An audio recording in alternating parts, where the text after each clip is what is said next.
राजा चंद्रप्रकाश और विराज ये देख स्तब्ध रह गए और बोले, यह कैसे हुआ?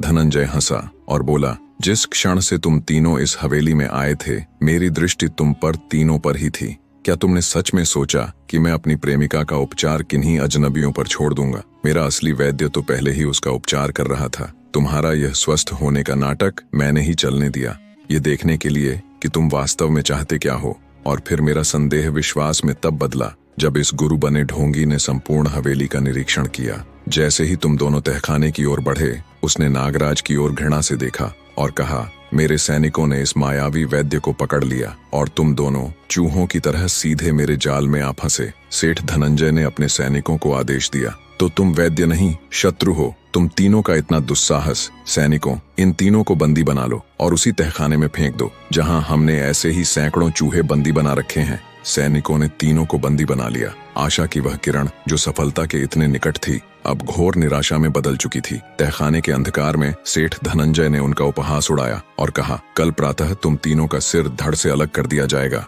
उसके जाने के बाद राजा चंद्रप्रकाश ने चिंता से कहा, नागराज, अब क्या होगा? हम आए तो थे बहन देविका को बचाने और हम तो स्वयं ही यहाँ फंस गए। नागराज, जो अब तक शांत थे, ये सुनकर मुस्कुराए और बोले, राजन, आपको शायद ध्यात नहीं, परंतु बताना चाहता हूँ, मैं उन्हीं शेष नाग का वंशज हूँ जिनमें नारायण का भार उठाने का सामर्थ्य है। तो मानवों की बनाई ये लौह श्रृंखलाएं मुझे बांध दें, ऐसा कैसे संभव है? अगले ही पल नागराज वैद्य के छद्म रूप से अपने वास्तविक तेजस्वी रूप में आए और एक दिव्य फूतकार से उन जंजीरों को पिघला दिया। उन्होंने तुरंत राजा चंद्रप्रकाश और विराज को भी मुक्त किया। कुमार विराज ने कहा, किंतु हम अभी भी इसी हवेली में फंसे हैं। ये सुन नागराज बोले, अब नहीं कुमार, अब हमें कोई भी बंदी नहीं बना सकता। नागराज ने अपनी आंखें बंद की और एक क्षण में ही वे तीनों नाग शक्ति के माध्यम से हवेली से बाहर और सीधे अपनी प्रतीक्षा कर रही सेना के समक्ष प्रकट हो गए। राजा चंद्रप्रकाश का धैर्य अब समाप्त हो चुका था। सेनापति, आक्रमण! प्रतिशोध की अग्नि में जलते तीन योद्धाओं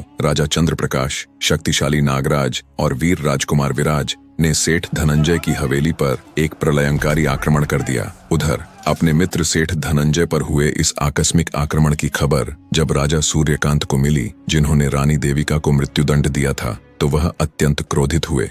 सेठ धनंजय उनका एक महत्वपूर्ण राजनीतिक मित्र था। राजा सूर्यकांत अपने राजधर्म का पालन करते हुए अपने मित्र की रक्षा हेतु अपनी एक विशाल सेना लेकर तुरंत युद्ध के मैदान में पहुंच गए। उन्होंने अपनी सेना को राजा चंद्रप्रकाश की सेना के समक्ष खड़ा कर दिया। रुक जाइए महाराज चंद्रप्रकाश, राजा सूर्यकांत ने गरजते हुए कहा, आप हमारे मित्र सेठ धनंजय का वध क्यों करना चाहते हैं? राजा चंद्रप्रकाश। इससे आगे का पार्ट देखने के लिए चैनल को सब्सक्राइब करें और कमेंट में नेक्स्ट पार्ट